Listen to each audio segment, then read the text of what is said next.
the Totally Gnarly Adventures of the Galactically Bitchin Comet Sweat, takes place in the future, in space. Can you tell us a little bit about the technology of the time and how that plays into the novel setting? Yeah, well, technology in science fiction, that's kind of always, been sort of like a sideline. I mean, future societies, great leaps and bounds and innovations. I mean, it's, always about the characters and telling, humanistic quality stories with the characters.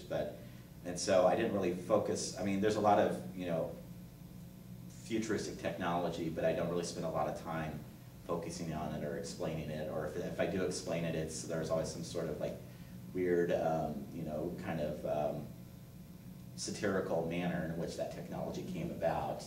And so, since my book focus is mainly character-centered, the technology, again, becomes secondary. And so I mention things, but I don't really, go into a lot of detail about how they evolved.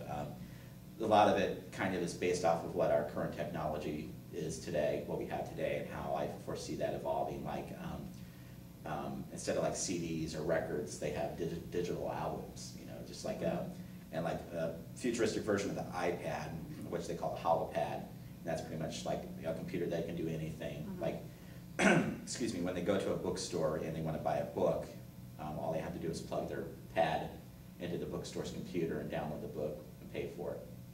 Things like that. And their communication devices are kind of like cell phones, but yeah. Their Vox. Yeah, the Vox, yeah. Okay. Music in and of itself plays a large role in the book. Your protagonists are the members of a punk rock band. Right. The culmination of the novel takes place at the Galaxy concert with all of these bands from all over the universe. Sort of like a galactic Lollapalooza. Yeah. Yeah. The book itself is divided into discs and track numbers instead of traditional chapters. So what role do you see music playing in the novel itself, but also in your writing process as you were creating the novel? Well, in addition to being a big fan of science fiction, having that be an inspiration, music's always been an inspiration for me too. And personally, I came of age in the 1980s, late 70s, 80s, and so for me and for a lot of people in my generation, that was the best time for music. Yeah. I mean, every generation says that, but really, I mean, there were some, a lot of ground being broken during that time, a lot of new innovations coming about, and so, I always kind of, I guess you could say I'm stuck, in the past, but whenever I hear music from that era, it always, reinvigorates me and re-inspires me, and it kind of sends my creative juices going. And so I thought, well, what better way to mix my two loves, science fiction and music together, and create this world where music is kind of like the central focus, and plus the fact that music, has always had the power to bring people together and to inspire people and to create this camaraderie. And I felt, well, with the characters in Comet Sweat being who they are, the music kind of helps them, make a better difference. Yeah, and you talk about music being a force that tends to bring people together, and particularly the way that you've portrayed it in the novel, then capitalism is this force that drives people apart. Can you tell us a bit about the message that your book sends about capitalism and anti-consumerism? Yeah, well, it's a pretty strong message there. I mean, I'm pretty adamant about it myself, but of course, I'm not one to shy away from, if I have extra money on hand, go out and splurge at the mall or something. But yeah. I don't know, I just kind of feel that consumerism, capitalism is, on paper it's good, but also it has a tendency to become abused and,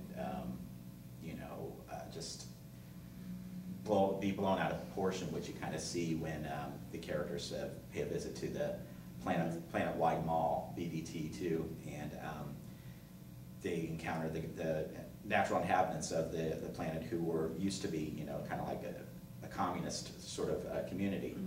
And by Vivian Claren intervening and getting them addicted to capitalism, you see just how destructive, this constant need for, gathering more and, constantly throwing money away ends up being very destructive.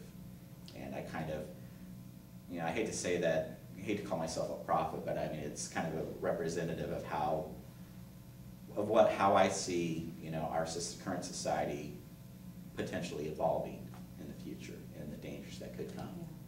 Yeah. Particularly Vivian Claren, she has essentially brainwashed the inhabitants of BBT2 to the point where they're spending all of their money on her goods and investing back into her company and her capitalistic excess instead of purchasing basic necessities, right. Even food. Yeah. So, and even the members of Comet Sweat seem to succumb to that force once they enter the mall. Yeah. Declan gives them very specific instructions not to spend their own cash, only the money that was given to them to invest back in the mall, and they can't seem to help themselves. Right. So. Yeah, and there's a reason for that. I mean, well, I don't want to spoil it, but you know, it's not totally their fault. Yeah, yeah. Well, where can interested readers find copies of Comet Sweat? In if you're in Springfield, it's available at the Lincoln Land Community College bookstore, and also the bookstore at the University of Illinois Springfield campus, and at Comic Service, which is a comic book shop I go to every week. But if you're not in Springfield or don't want to make a trip out to one of the stores, it is available on Amazon. Okay. And interested readers, if they want to learn more about Comet Sweat, they can also fan Comet Sweat on Facebook. Mm-hmm. Right? Or visit my website at beekman-myers.com.